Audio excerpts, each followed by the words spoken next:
In this video, I'm gonna tell you how Ford beats Ferrari in 3 years with 3 changes, and we start right now.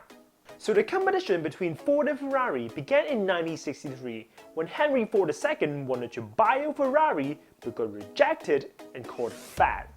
You said Ford makes ugly little cars in ugly factories. And he called you fat, sir. Back then, Ferrari was only a small company, but their race cars were undefeated in the world's most famous endurance race, the 24 Hours of Le Mans. So in order to catch up literally, Ford put in every dollar into engineering, only to lose terribly in 1964 with their GT40, with none of their race cars even managed to finish the race. While Ferrari took home another trophy, Ford turned to Carroll Shelby and Ken Miles, who were world-class drivers. Although they helped fix a few issues with the GT40, Ford decided to change out all the engines last minute, causing all engines to break down at the 1965 Le Mans. Ferrari won again. After 2 years of humiliating losses, Ford finally learned to trust Shelby and gave him full control of the program. To ensure a perfect win, Shelby and Miles decided to reinvent the GT40 by adopting 3 changes. First, they improved the aerodynamics. Back then, the GT40 was very unstable and difficult to handle because the car was creating too much lift. At 200 miles per hour, wheel spin would occur because the car couldn't properly grip on the ground. This was fixed by modifying the body shape of the car and tooth testing to see how air traveled on the body surface. If the yarn lay flat, it was all good. If not, something was wrong with the car design. After repeated testing, the team finally built the perfect car. Except the brakes.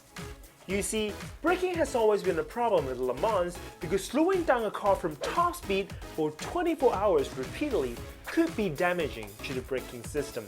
According to Ford engineers, the front brake rotor could heat up to over 800 degrees Celsius when a driver hits the brake.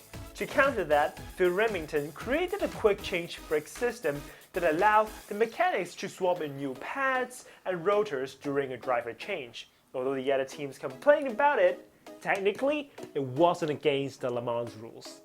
So the car is good, the brakes are good, last but not least is the engine. Now to ensure the engine could survive the 24 hours of Le Mans, Ford put the engine on something called a dyno, which was programmed to simulate the conditions of the entire race. They would run the engine for 24 hours to make sure it wouldn't break down before the finish line. And when they finally made a V8 that could last for almost 2 back-to-back Le Mans simulations, they decided it was good enough. In 1966, Ford finally won Ferrari with their GT40 Mark II and placed themselves in the 1, 2, 3 spots at the Le Mans. Although Henry Ford II finally got to avenge Enzo Ferrari for calling him fat, he spent a total of $25 million, which is over $200 million today. Is it worth it? I don't know, but it definitely made history. Anyways, that's all for today. Comment below if you enjoy videos just like this one, and if you're interested in the battle between Thomas Edison and George Westinghouse, make sure you check out my other video right here on the current war.